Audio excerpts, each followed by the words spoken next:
Welcome to film session number 4, directly from the Golden One Center.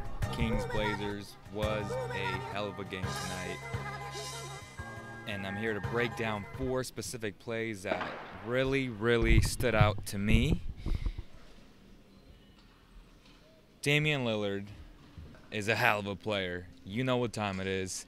He almost brought back the Blazers once again, but the Kings this time learned their lesson from the first time and closed out a very important victory before heading into their longest road trip of the season, going to the East Coast. There are a lot of games that they can win on the road, and they really needed this win. The Clippers lost tonight, which is huge for the Kings. The Lakers lost yesterday to the Cavs. There are some teams losing. The Spurs lost. So a lot of these teams will compete until the end. Trust me, the Kings will have a shot for that 8th seed when it's all said and done. Will they make it is a whole different story. But before I continue this breakdown, this film session, it is presented by Valley Tire Center. So make sure and go get yourself a set of tires. If you don't need tires, if you need some type of service, if it's a brake job, if it's a lift on your truck, if it's some rotors, Valley Tire Center will hook you guys up. All you gotta say is, I heard about you guys on the Cowbell Kingdom film session number 4. That's right, guys. So let's get right to it. All right, here we go. This is the first play. Buddy Hield gets a wide open 3. Just watch the play first. I want you guys to keep your eye on Buddy Hield getting this wide open. Fuego. Here we go. Run the back, coach. Run the back, coach. Here comes Fox. He calls out the play. Dave is yelling the play out. This is called a Spain pick and roll. So Buddy sets a screen on Lillard, and Bielitsa sets the back screen on Lillard once again, and it gets Buddy Hield, Buddy Fuego wide open. Why? Because Cauley-Stein hits the 3rd screen. Just perfect basketball, y'all. That is a Spain pick and roll. Great stuff right here. Great stuff. Beautiful. Now I want to go back and go Blazers. Okay. Lillard time. You know what time it is. Yep. Great alley-oop right there. Just watch this. This is how great of a player Lillard is. Nurk sets that screen by the K. Literally by the K. And it gets off the wide. Now bring this back. Why does this work? Again, because Lillard is the closest thing to Stephen Curry. And when you set screens like this, it gives Lillard the ability to go downhill, and it just throws the defense off. They understand that he's such a great finisher, such a great shooter, that he attracts so much attention. And when Lillard feels all the pressure, all the tension from 3 dudes right here, so you got Bielitsa, Cauley, and Shump. He understands where his guy is. Boom. Wide open shot for Al-Farouq. He usually hits the shot. Doesn't. Still a great play overall. Gotta love it, man. Gotta love that play. Now, this is Fox. Shoots an open 3, but he misses it. But that's not the point. The point is they ran a very exceptional play here. So there's a lot of motion going on. You got Shump setting screens. You got Willie setting screens. You got Bielitsa setting screens. You got Willie setting another screen, and he gets Fox wide open. Now run that back, coach. Here's the play. He gives Willie the ball in the high post. So here comes Willie. Willie has become a much better passer throughout the years, and coach has enough trust for him to make decisions in the high post. He's obviously not a Harry Giles, but he's adequate, and that's good enough. So Fox goes downhill, sets a middle screen to get Shump open, but what's his name? Layman fights through it. He's such a great athlete. Shout out to Layman, man. This dude got bunnies. Anyways, he fights through the screen, how you are supposed to run through a screen, okay? And Al-Farouq gets back screened, or front, and in this case, front screened or side screened. Let me see. Let's call this a side screen.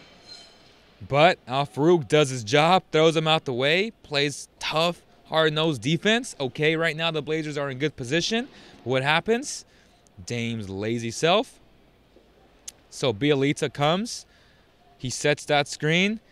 Honestly, you got to fight through that. You either got to beat him to the punch, but he doesn't. Why?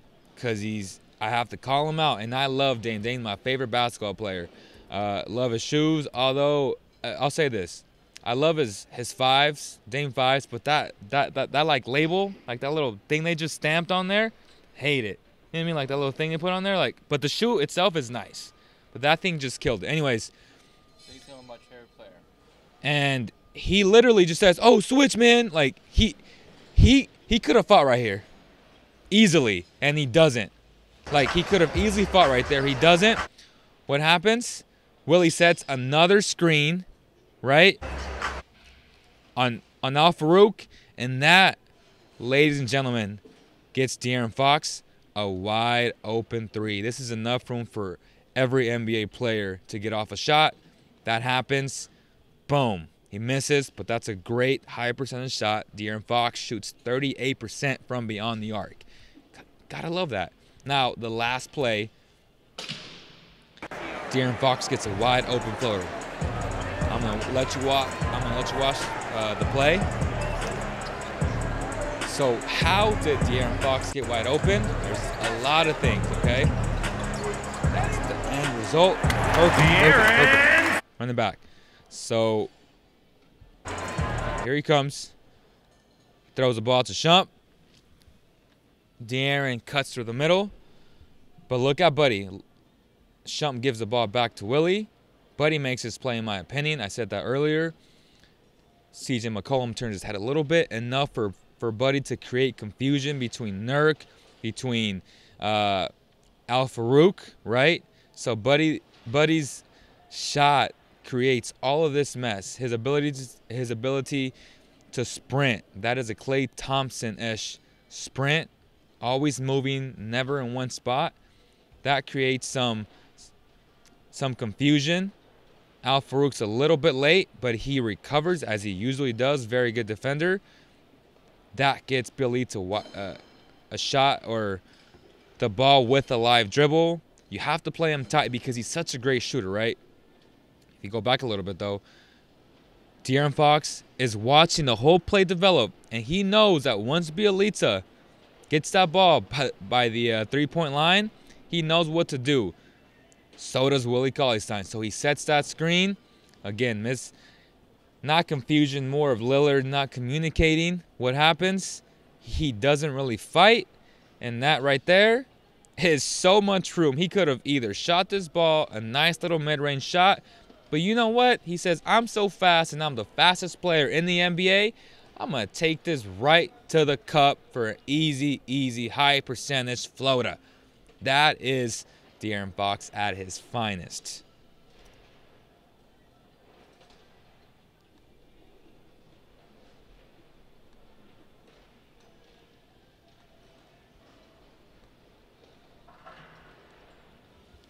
That was film session number 2 from tonight. We appreciate you guys, and I apologize. That's my fault. I should have shared the screen, and I did not. What do you guys say now? Kevin Durant, who knows? Love this. MLG Highlights Channel just put up 10 minutes recap with all the scoring. H&M equals H2O and the marvelous one. Oh, I like that.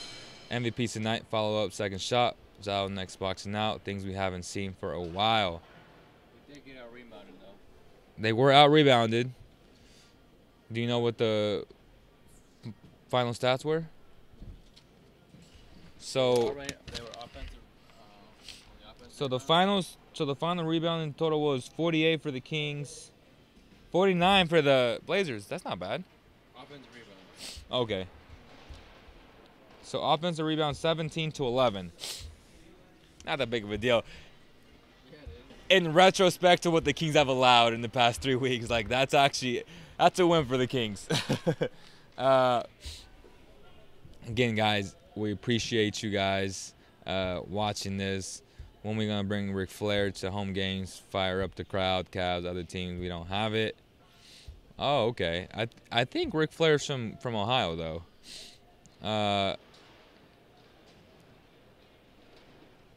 Dave draws up some nice plays. He really, really does. Literally every NBA team's running it. Which one? Kings just make it. The Magic run the exact same offense. Oh yeah. The NBA is a copycat league. It's about execution, and if the guys can make shots. That's really what it comes down to. Most coaches at this level are pretty damn smart. There's a reason why they're at this level. Have a drink, guys. You guys earned it. Oh man, I appreciate that. The difference is only the Warriors can get away with moving screens. The Warriors are the only team who get away with a lot of moving screens. And when every other NBA team does it, they get called for it. If Green and Durant get in another fight and don't win the chip this year, maybe Durant considers the Kings. LOL. Probably not. If after the season no free agent is willing to sign this young team, I will be disappointed. No, they will have to take the next step, pull out close ones.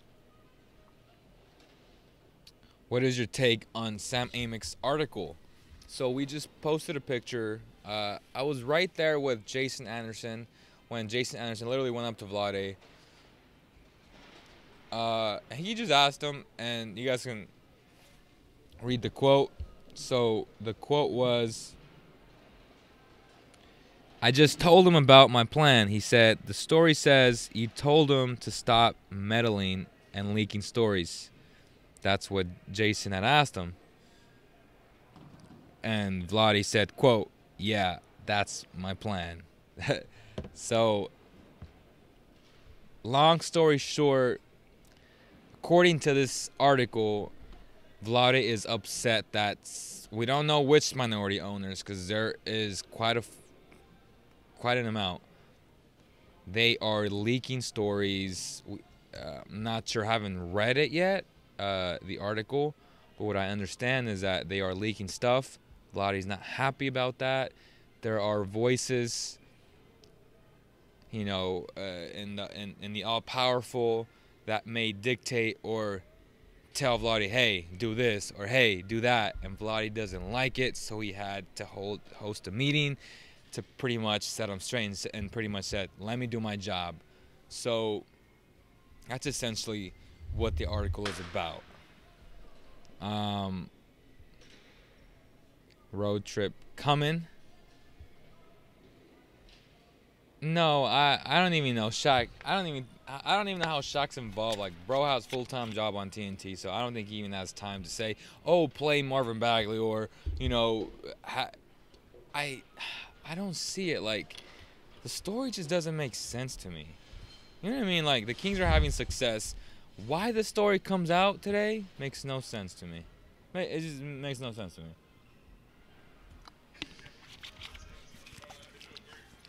But